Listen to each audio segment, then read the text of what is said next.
ഓം നമോ ഭഗവതേ വാസുദേവായ. എല്ലാവർക്കും എൻ്റെ നമസ്കാരം. ഞാനിന്ന് പറയാൻ പോകുന്നത് പുരഞ്ജനോപാഖ്യാനം എന്നതിനെക്കുറിച്ചാണ്. ശ്രീമദ് ഭാഗവതത്തിൽ വരുന്ന അത്ഭുതകരമായ ആത്മീയ ഉപമ കഥയാണ് ഇത്. നാരദ മഹർഷി രാജാവായ പ്രാചീന ബർഷിക്ക് ഉപദേശിച്ചു കൊടുക്കുന്നതാണ് ഇത്. കാർമ്മിക ജീവിതത്തിൽ മാത്രം ഒതുങ്ങാതെ ആത്മസത്യത്തെ തിരിച്ചറിയണം എന്ന സന്ദേശത്തോടു കൂടിയാണ് കഥ തുടങ്ങുന്നത്. ഇപ്പോൾ കഥ കുറച്ച് വിശദമായി നോക്കാം. ശ്രദ്ധിച്ചു കേൾക്കണേ. 9 കവാടങ്ങളുള്ള ഒരു നഗരം. പുരഞ്ജൻ എന്നൊരു രാജാവ് ഒരു മനോഹര നഗരത്തെ തേടി സഞ്ചരിച്ചു. അവൻ കണ്ടെത്തിയത് 9 കവാടങ്ങളുള്ള ഒരു അത്ഭുത നഗരം. ആ നഗരത്തിൽ ഒരു സുന്ദരിയായ യുവതി താമസിച്ചിരുന്നു. അവൾക്ക് 11 സേവകർ ഉണ്ടായിരുന്നു. അതുകൂടാതെ 5 തലയുള്ള ഒരു പാമ്പ് അവളെ കാക്കുകയും ചെയ്തു.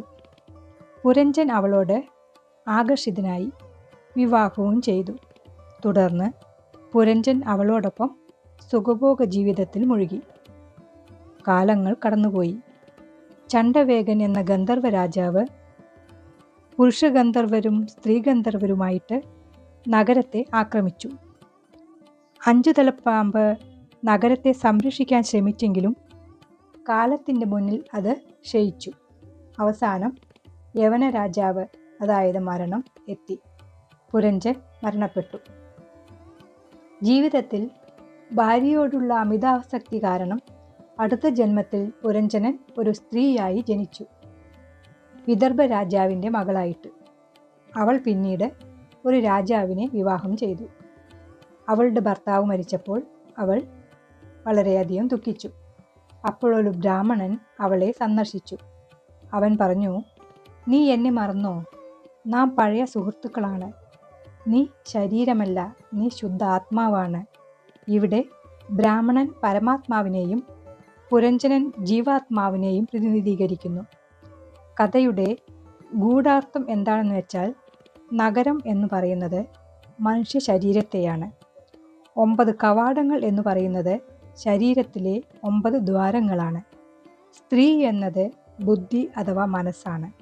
5 തല പാമ്പ് എന്നത് 5 പ്രാണങ്ങളാണ്. ചണ്ഡവേഗൻ എന്നത് കാലമാണ്. യവന രാജാവ് എന്നത് മരണമാണ്. ബ്രാഹ്മണൻ എന്നത് പരമാത്മാവുമാണ്.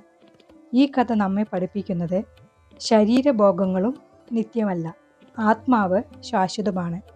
ഭഗവാനെ മറന്ന് ഭോഗത്തിൻ്റെ മുന്നിൽ മുങ്ങിയാൽ ജനന മരണ ചക്രം തുടരും.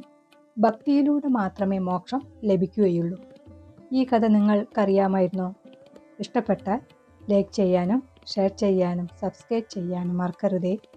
നന്ദി, നമസ്കാരം.